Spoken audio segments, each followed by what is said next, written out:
All right, good morning. So this is a GM recap and reflections on last night's public debut of Man v Beast. I haven't looked on Lulu to see when I published this, but it's been months. I published it um, either the end of last year, 2024, or early in 2025. I can't remember. I have since updated the book version on Lulu in this year. I know that. It's just about 40 pages, maybe 30 something pages. It is meant to be a simple roll under D20 ancient history fantasy game. There are some design intent, uh, purposeful design intent. One, make it as simple as possible for them to build a character fast, so they can grab an array of numbers, put them in their attributes, get their derivative stats from those attributes, grab a weapon and a secondary item. They have a kit. Name their main torchbearer NPC. Name their secondary Mook soldier, and they're ready to go. That's how simple it is. And there's no leveling up. The game is intent are simple 60 to 90-minute sessions, generally one-offs, chronicles. Of course, you can, if the characters survive, you can come back as many times as you want in different times, spaces, locations, and have adventures. So it's designed to be, from kind of quick pick up and play, high adventure fantasy gaming in a culture that would have existed maybe 13,000 years ago before calamitous world event ended civilization and reset civilization. So it can be assumed this might have been the rumors of a time of Atlantis, a time of Mu, or on my book, I call it Mirror. So the giant continent that supposedly sank into the ocean, et cetera, et cetera, et cetera. Okay. But it can be really any kind of Conan-esque kind of thing if you want it to be. All right. Um, So again, first public debut of it that I'm aware of. Maybe there's somebody else out there on YouTube bought it and has shared it publicly. I have no idea. Um, so we've got. I made. So I gave about a week's notice. I posted last week. Hey, if we're not doing anything on Wednesday night, I would like to run Man versus Beast. I had a couple of takers, Dell and Todd. I created three pre-gens with anticipating we might have a third. Of course, they can create their own. I provide the free PDF in the group so they can make their own or read the rules, whatever. But I knew being a short week, not a short week, only a week's notice, I needed to have something just so they can grab and go. Sure enough, last night, that's exactly what we did. A few minutes before we recorded. They grabbed, each of them grabbed one of the pre-mades. We didn't change any names other than, I believe, we renamed a soldier and we renamed a torchbearer, more suited to what they were looking for and what I would wanted. As far as I had named one of them a too contemporary name, so I needed to change that myself. So, with that said, we have Dell playing Revan. Again, there are no classes, there are no professions. You are assumed to be capable men and women of your culture in the world. You are warriors for the most part, explorers, and you've been handpicked, or for whatever reason, if you're playing Chronicle Play, you can literally start in media res, drop them into something, and we find out as we haul through this thing in 60 to 90 minutes. Um, so anyway, I had given them a brief written setup, which Dell did post in the community thread here on the channel.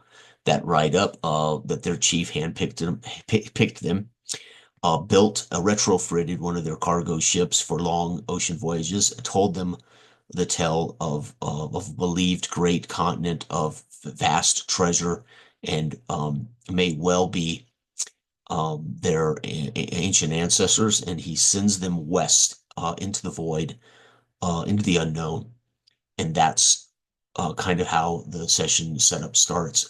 It starts really, um, there, and sets them in the bay, having set anchor and preparing a raft to go ashore. That's where the session starts. So we start from that moment they spot land ho, so to speak.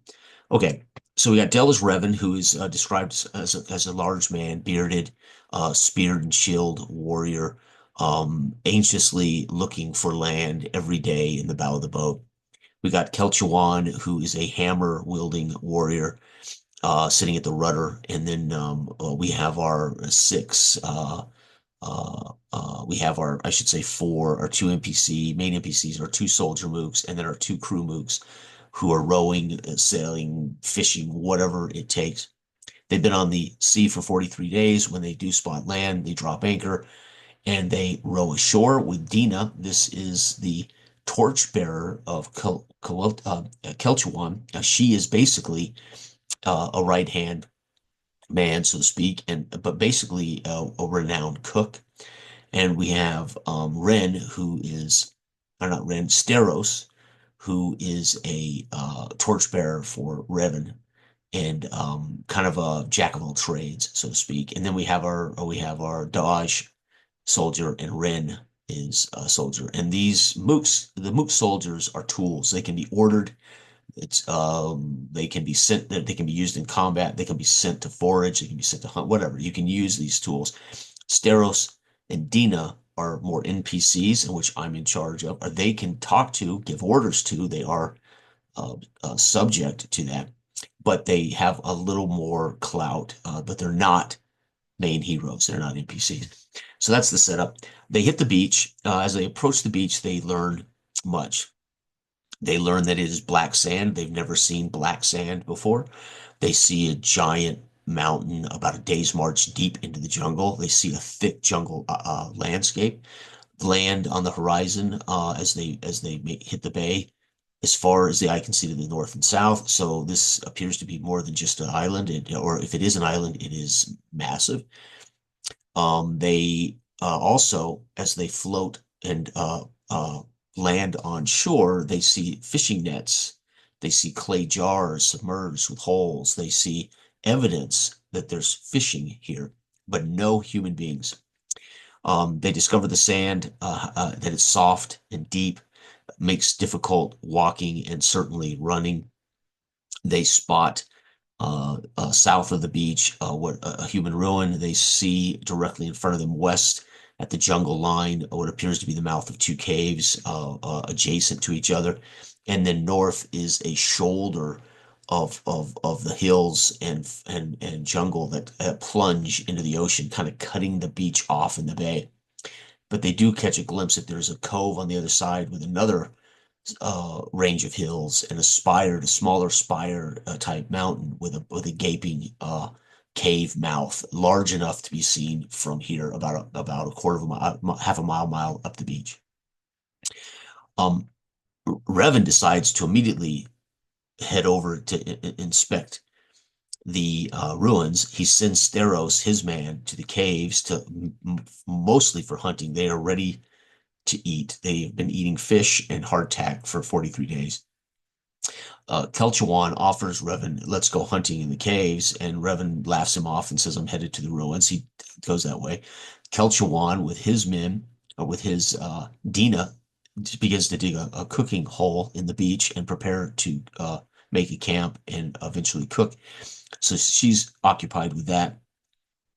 And Del, with his soldier, heads toward the ruins, and Kelchuan, Todd, with his soldier and Steros leading the way, head toward the caves.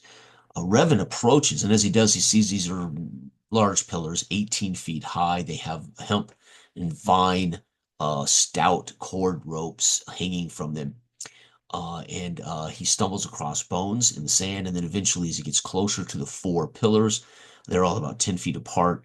The farthest back left pillar is collapsed partially, and he sees bleached human remains of bones scattered and heaped all around these pillars. Too old. Nothing here is new. These are all very old bones, bleached in the sun. And he also notices etched, painted murals on all four pillars. They all tell a tale. The first pillar depicts exactly this scene with stick figure sacrifices attached to the vines to the pillars. The second pillar depicts a giant creature devouring these stick figures, and the third pillar depicts the harvest of fish and the prosperity of the local village. And the fourth pillar's etching can't be seen. It has been destroyed and weathered away. And the fourth pillar, we don't know what that says. Um, I'll talk maybe a little more about what that means. It doesn't have to mean anything really for this recap, but in my prep, I prepped the beach, I prepped the lore of this village. That's all I prepped. So these few things, plus I had a village with lore here, right? But that's it. I prepped nothing else. And I made rolls, percentage rolls with the D20. So the game only requires the D20 for both sides of the table. It's all we need is one D20. And I rolled percentile rolls with the D20. I used the D20, but based on percentages, which is what it is, as to whether something random would occur or whether something specific might occur. And we did not see much. We had one come up on the beach, and then they proceeded with that particular encounter to learn of the village. Okay. So he investigates this and he sends Ren. He says, "Go catch Kelchuan at the tunnels and tell them we got to be careful. There's evidence here, and it might be dangerous." So he sends his soldier running along the jungle line to the cave entrance. The caves were in the jungle line, overgrown. Steros gets to the cave mouth first, about 10 feet ahead of Kelchuan, etc. The leftmost tunnel had been collapsed. You could only go in at about 5 feet. And Steros looks into the right side tunnel and says, we definitely have a cave here and a tunnel. They light a torch. Steros takes the torch. He leads the way. They travel about 50 to 60 feet into this natural cave. These tunnels are lava tubes. And so everything about this, I think anybody listening would know what black sand beaches mean, what towering mountains mean, and shoulders of black rock, plunging into the sea. All of this means there's volcanic activity, and there has been at some point in the history here lots of volcanic activity. Our characters would not know this, right? They've never seen black sand beaches. They would only be taking in this data. So now obviously our players probably know this is a volcanic evidence of a volcanic activity on this particular shore, not island maybe, but shore of this area, right? So this is a lava tube, and they travel back in the lava tube, and there's light piercing from the jungle floor above as roots have grown into this black rock. And as they get to the end into a larger chamber, Steros is spooked by what his torch picks up. Dodge, the soldiers, takes the torch away and enters into the chamber, while Kelchuan eyeballs Steros. What is it you saw? And he hears Dash laugh as he sees what's there, and he calls Kelchuan to come see what the coward Steros can't stomach. And it is the remains of a giant creature. It's nothing left of it but bones. Protruding from this skeleton of a giant creature are old stone head spears from all different angles of the skeleton. And the light casts upon the back of the wall yet another etched cave painting depicting this scene that stick figure hunters, surrounded this giant creature while it lay either dying or sleeping, and they skewered it to death with their spears and left it. And they bothered to take the time to etch that painting in here with it. Old. Again, they were able to investigate and determine it is very old. There is nothing new about anything here. There's no treasure. And they hear a call up echoing through the tunnel from Ren, the soldier Ren, that be aware, be safe, as there's evidence of human culture here, which Kelchuan is kind of putting together with what he's seen here. They come out of the tunnel, and as they come out of the tunnel, this is where I had rolled one of the random events, which was a panther, a starving, a larger than man, not giant, but a large man-sized a leopard chases from the jungle two natives, and the native that turns north and is trying to run down the beach is immediately waylaid by the leopard and is being being devoured live by an emaciated, starving leopard. And they spot this. The other native is running directly toward the waterline, the shore, and bumps face to face with Revan. I describe him as a native of short in stature, diminutive, bones in his nose and in his ear, small bones in his nose and his ear, like fish bones. His body scarred with tribal scarring, and he's painted. And he panics when he sees Revan, and he indicates, as Revan spots this with a check, indicates that he wants to go north, but thinks better of it and takes off south down the beach. Revan tackles him. Kelchuan and his men realize the leopard is consumed by eating, and picks up this dead body at this point and starts to drag it away into the jungle, giving them warning caterwauls. Kelchuan says, "Leave it be, let it eat." And they join Revan as he has tackled this native, has him pinned in the sand, and they begin the process of communicating. And he makes an intuition check. Both of them do, as Quetzalcoatl comes to calm him, reaches down to calm him. They both make intuition checks to pick up language. Revan begins to recognize there's a base language shared here. He starts to pick up phrases and words that he understands, and he begins to communicate. Quetzalcoatl is kind of not quite on the uptake. He can see that Revan is communicating, but doesn't yet make sense of it. They get him on his feet, and he responds positively to Revan actually using words and actually communicating names. They learn his name is Utu. They learn through a positive interaction that he has a village north or in the cove, so they have to go through this jungle shoulder, which plunges into the ocean. It's on the other side of that cove, and he's anxious actually to take them there. And so they pack up. Everybody packs up, and they head to this village cove. He takes them through a kind of hidden pathway along the shore that gets them past this shoulder of hills and mountains, like a kind of like a canyon, and into the cove where it's calm and beautiful. Meanwhile, they had been chased for hours by a looming storm in the east, and it was slowly approaching, and they were reminded that it was coming as they heard thunder and they saw lightning. They could feel it get colder. So they circle the cove, and they come to this mammoth cave mouth of this mountain spire. And they enter. And as they enter, they see everybody guarding the cave entrance are women with spears, teenagers, children. Very few men, if there are men at all. And some of the men would be elderly, but they are realizing that there is a lack of the male persuasion here, right? Utu takes them to the back of the cave. They see there's roughly 12 grass huts in the floor of the cavern, and there is already obviously a hierarchy in the tribal culture, as there are then living domiciles carved into the canyon, the cave back cavern walls. And the highest among them is where the chief's at. And they have to climb a stone ladder. They have to ascend a stone ladder to climb up to the domicile of the chief.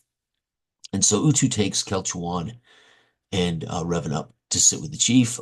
They meet the chief, they communicate, and they have a couple of influence checks. Delph, I think, failed the most important one, but he was explaining their dire circumstances, and they've recognized that there are hardly any men around, and almost everyone looks famished and starving.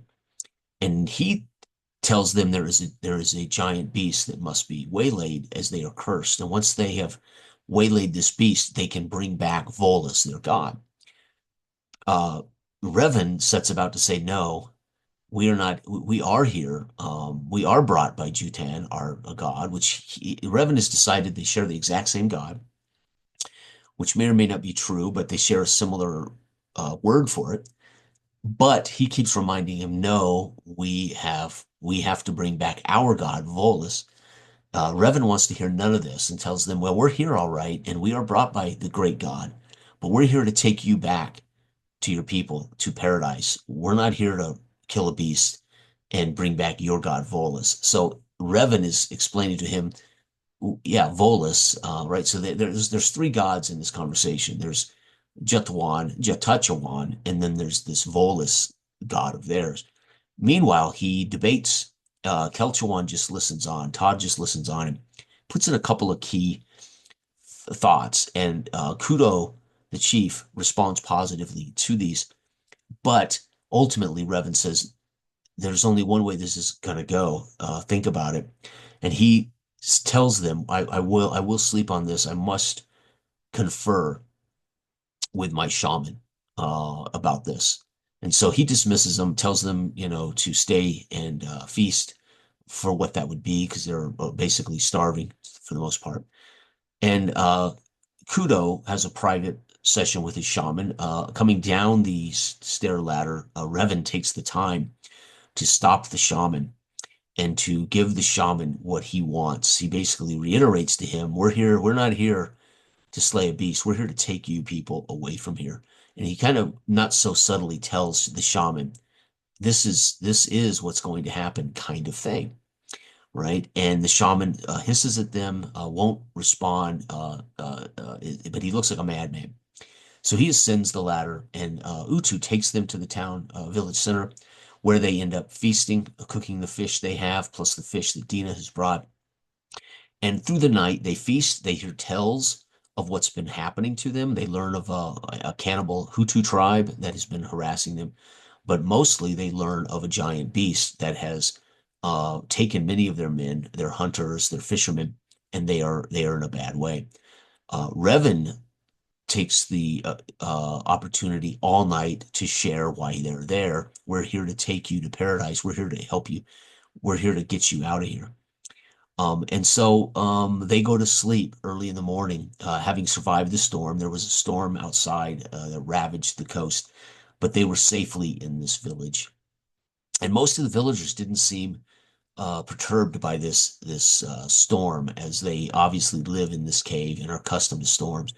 And they feast, they share this data, and they slumber.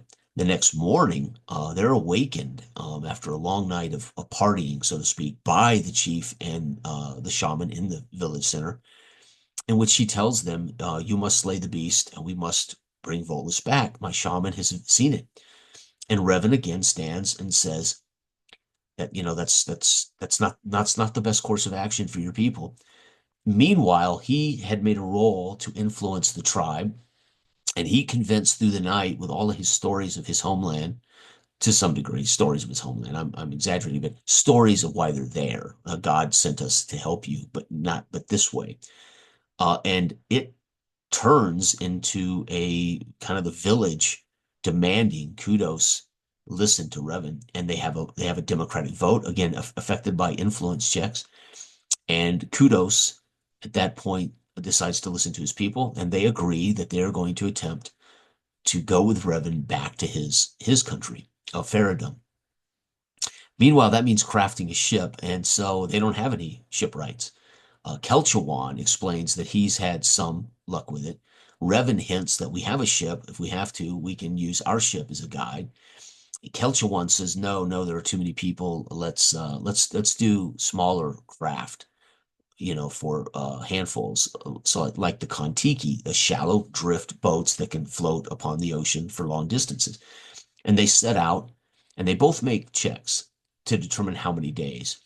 They need to roll under their intelligence each, and that also is going to tell me how many days, if they can succeed or not. Well, Dell failed miserably. Or no, Dell actually, I think, succeeded, and Todd succeeded, and that total was 17. So it took them 17 days to forage, to sow what they needed, the lumber, the vines, whatever it was going to take to craft these many different shallow hulled vessels to put these people on. But through that 17 days, they are not waylaid by the beast, and they are not waylaid by the Hutas, but close to 25% of the village population in the building of these vessels never came home from their foraging in their attempt to build these ships. So they can decide whether that was the Hutus or this beast, but they have not set eyes on it. They were not accosted while building the boats upon the cove. On the 18th day, they are ready to pack up and set sail. They successfully, again, I rolled a simple one roll to determine if there would be any events along the stuff. So they did not have an event in the 17-day period. They didn't have an event traveling home. So I just made one simple roll, D20, and if it triggered an event, then that event would transpire. Well, they luckily, what did happen though, because there is a truth of a beast and there is a truth of Hutus, and it took 17 days to build these vessels. They lost more and more people. As they crossed the ocean, they lost because Todd succeeded in the ocean crossing. Dell failed completely in the crossing, which meant roughly the rafts that Todd's character helped build stayed afloat. All of the craft and the boats that Dell helped build ultimately, those people perished, sunk, drowned, were lost at sea in this voyage home. In about 40, 50 days, they arrive at home, having lost two-thirds of the village in this encounter. So they save roughly 30% of the population of that little culture. Some of that culture was already decimated before they got there. Another third of that culture was decimated in the building of the craft and the crossing of the ocean, and they arrived with about 25 to 30% of what was left of that culture, including the shaman and the chief. There's feasting. And the chief pulls him aside and said, "Great, you've brought us mouths to feed, but you did not bring us any treasure." And the curtain falls as Revan says to his chief, "Yes, but you said bring back our people, and I have done what I can. We at least have these people." And the curtain falls, and that's Man versus Beast session one, debut session, first public session of Man v Beast. No combat. Ironically, it is designed for combat. This is meant to be a action night where you play 60 to 90 minute, get in, get out, have a tactical, or not tactical, but have combat, face beasts, adventure, high adventure. And it turned into a little more cerebral and a little more interesting resolution to their problems. The Panther, the Starving Panther, was one of the random checks, in which they also were able to ultimately uh, catch one of these men and save them. They avoided combat with the Panther by Kelchawan using sense and saying it's a starving creature, let it eat, and left it be. They didn't engage in combat there, and then they never engaged in. None of the random rolls brought the creature or the Hutus into contact with them, in which they had to have combat. So this was amazing. Not what I anticipated, right? I anticipated they would either hunt the beast or they would have a random encounter in which there would be combat, and it just didn't happen. So it was fantastic. I enjoyed it. So there's a couple of things. One, I haven't been debating. I've shared with Dell over the last months that I've been debating seriously about retiring as a GM, a game master, a DM. Only probably GMing my games or GMing this our playtests of Space Age of Man. And it doesn't really matter because I haven't been GMing really a lot anyway. But last night was good. It was fun. And again, I'm not adverse to GMing, Man v Beast or Dark Age of Man or Space Age of Man. But I probably won't lean into GMing much else. I love playing in the OSRs. I love playing in other games. But as I semi-retire as a GM, I'm probably going to focus on just GMing the types of games I enjoy now as a GM. So there are two things about Dark Age of Man is about my evolution into a naive narrator, a GM who doesn't want to have a story, doesn't want to control, doesn't want to have, yes, you're going to have authority, you're going to have fiat as the referee, etc. But Dark Age of Man really was positioning myself in how I like to GM gaming. So I need that system to support how players can engage in it. I have talked candidly about how on the player's side of the table in a game like Dark Age of Man, I'm less happy with creating space around me as a character. But as a GM, it's my thing. Man versus Beast is more traditional. We're not asking the players to create anything around them. It is more conversational. I want this to be uh, based on my inspiration of the sentence in Traveler that role playing is a conversation among people. And so I try to take a more conversational tone in this. I want this to be less formal, more adults sitting around conversing in character or not, and engaging the fiction, obviously from a character's perspective, and engaging the game mechanics, however we do it, with no pretense or affectations of somehow trying to do this differently than the average person, right? This was designed and written to be what it is. Dark Age of Man is designed with intent to be a little different, right? And so I enjoy GMing both those ways, but I really enjoy the GM seat of naive narrator, where you give them pertinent information, and then we work together to watch how the players move through that world, right? Um, this, of course, I didn't prep much. They obviously got a quick background of where they're from, what their chief has asked them to do. And then, of course, they got the introduction to the beach. And I had a very short. Um, so I'll talk about the metaphor of the pillars. So the metaphor of the pillars was exactly the situation that this culture was in. They had been a sacrificial culture. They would sacrifice their people to their god, Volus, the second pillar. And the third pillar was them prospering because of this, as Volus would keep the beach clean of enemy tribes, and Volus would allow them to harvest fish and live in prosperity and peace because of a giant creature that they fed. Okay. The fourth pillar was down and unrecognizable. And that's the metaphor for the culture of the village. The village was down and being decimated because in the history of this culture, some tribal chief in their history decided to kill Volus. And Volus was the creature in the cave.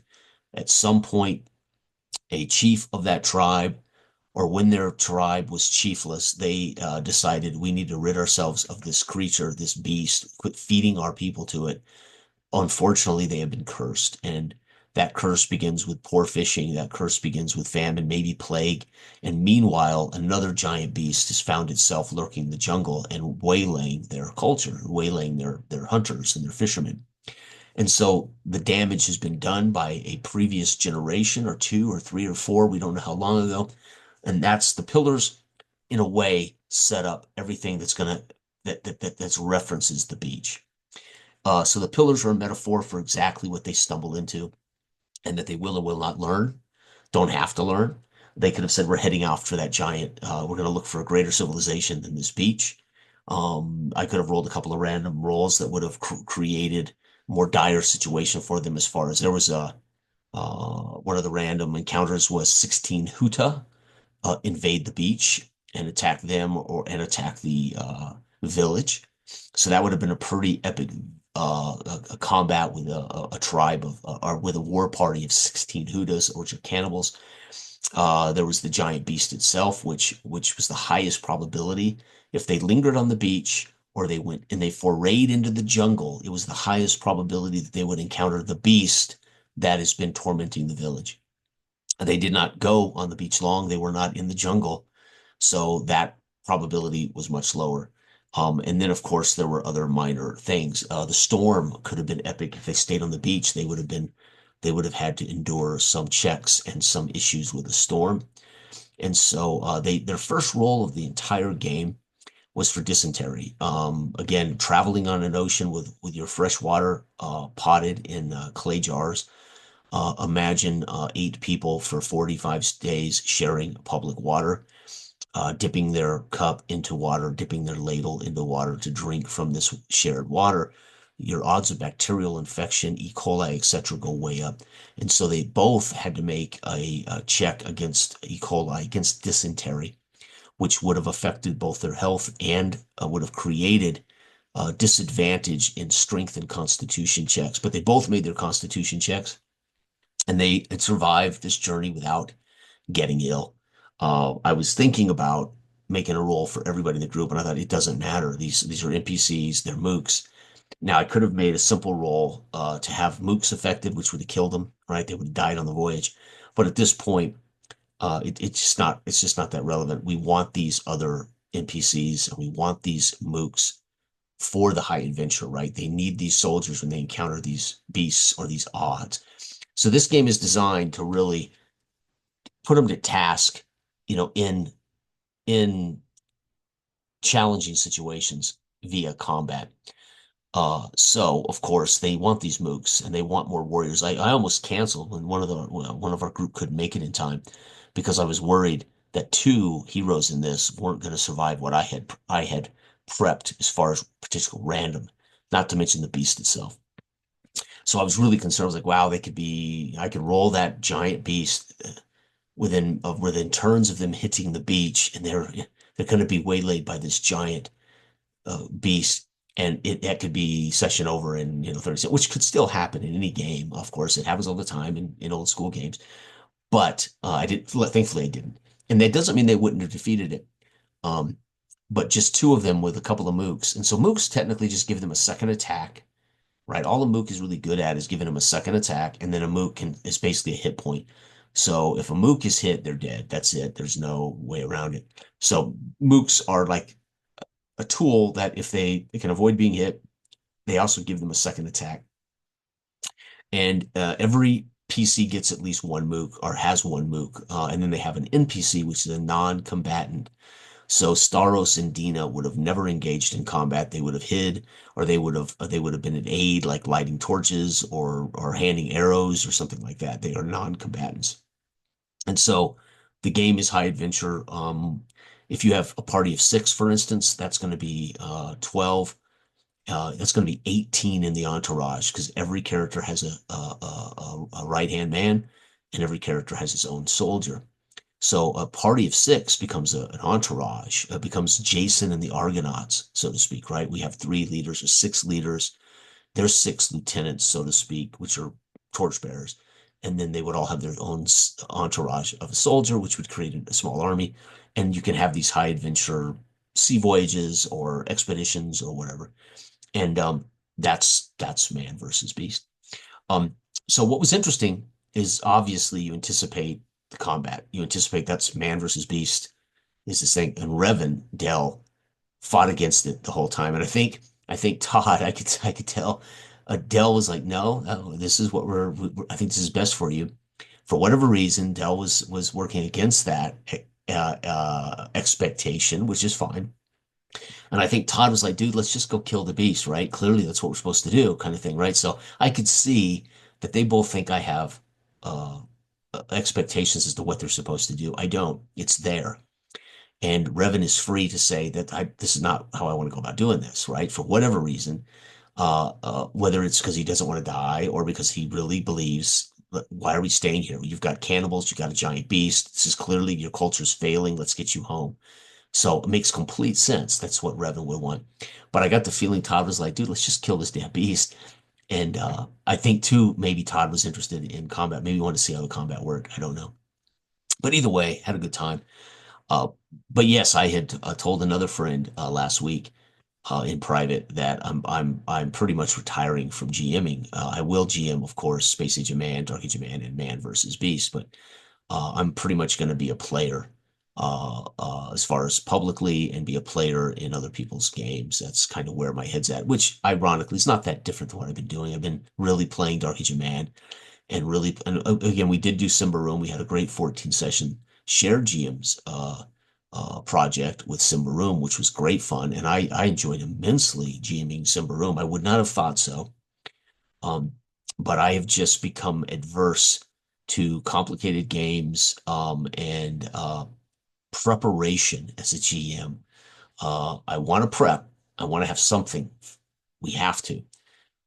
But outside of that, I am wanting the naive narrator seat and the more relaxed GM role. And for me at 55, my ideal as a GM is conversational play. Hopefully, conversational play can put players in the headspace of in character. We're hoping Space Age of Man creates a platform for players to be in character as character. That is something that's going to be a challenge for me as a developer, as I am very comfortable in a different GM seat now, which may not make it as a character rich for the players, right? That headspace. It may make it more of a in character as player headspace. Um, so it'll remain to be seen how much I have to take more control in a game like Space Age of Man as a GM to create that headspace, which will be a challenge for me as I'm leaning away from that kind of GMing mostly. I don't. You would have to ask Dell and Todd whether they felt agency. You would have to ask Dell or Todd whether they felt like they were in character. You'd have to ask Dale or Todd whether they felt like it was worthy of their time. But it is what it is, and it is how I ran it. And I think we had a good time. I certainly got some feedback for that. So anyway, thanks for watching. This has been a GM recap and reflections. As always, candid. Not afraid to share failures, not afraid to share disappointments, not afraid to also wax poetic about my colleagues when I have a great time and a great session. And so anyway, everybody out there, have a wonderful week. And again, love this hobby. Do it the way you like to do it with the people you like to do it with. And I think you will find it can last you a lifetime. Bye bye.